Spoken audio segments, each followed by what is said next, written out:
Okay, I've set up some different tabs up here, and I'm going to be going through different book covers by different authors. Each one follows a similar template. They all have a dark background, a scene in the middle ground section, and they are all set against a dramatic sky of some kind.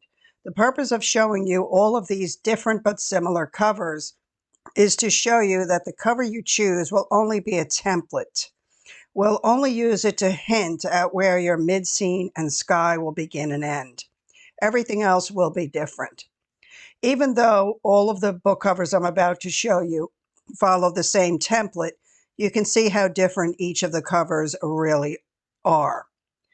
Okay, so let's start with the first one here. Let's go up so we could get a good look at this. Okay, the girl on the road. This one has a road as the foreground, a gas station as the middle ground, and it goes up into a dramatic night sky.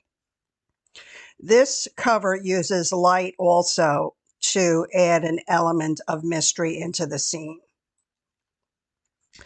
The next one is the Florida girl, and this one has a water as a foreground, a boat, and a beautiful house in the middle ground against a small cityscape, if you look very closely here, and again, it's against a dramatic sky.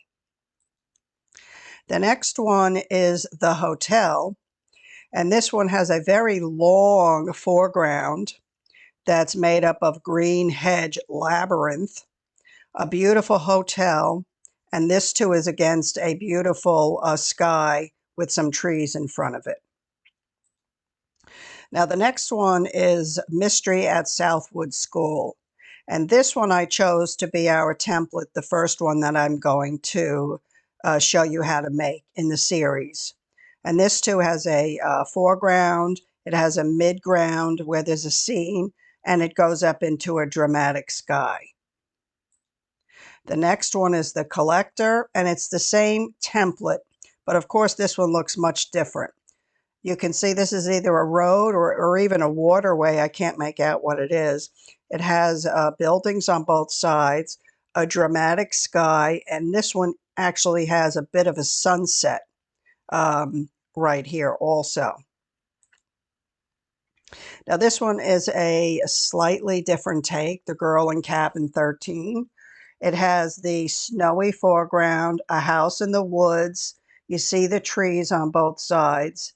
And this is also against the backdrop of trees, but I want you to take particular notice on how they needed to lighten this in order to put the title of the book here, but it all works.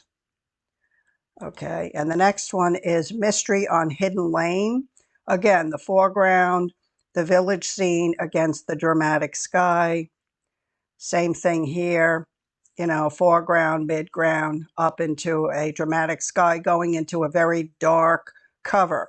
And on this one, I want you to notice how dark half of the cover is. So the scene is only in the lower 50% of the book cover. All His Pretty Girls. This is a same template, but a different take on the coloring. This one goes from orange to dark teal, but the same thing against a dramatic sunset sky, and the scene is in the middle ground.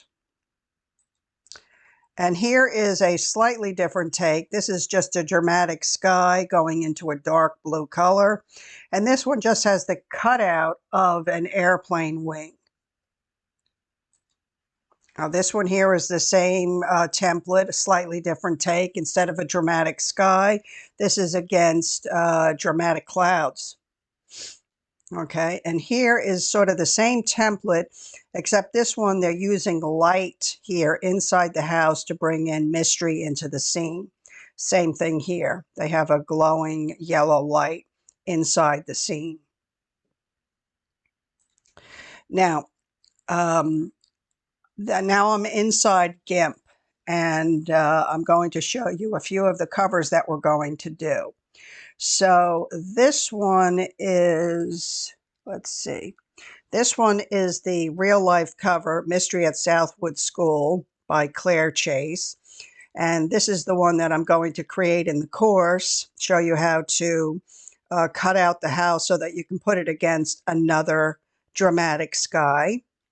Okay, and then this one here we're going to learn how to do because these silhouettes are very, very popular in book covers right now.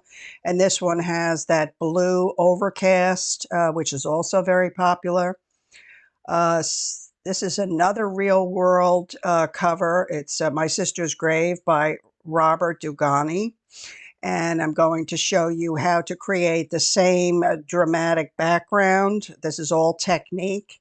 So you can use this perhaps in the cover that you choose to do. And here is another real world cover. This one is Resurrection Walk by Michael Connolly. And he's using a yellow blending into the color blue with some palm trees. And here is a very similar color. So I'm going to show you exactly how this technique is done.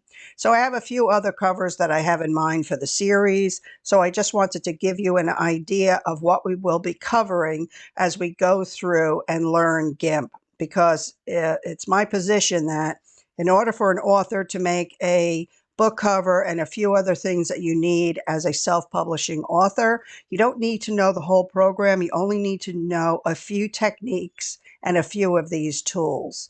So anyway, I'll see you in the next part of the video.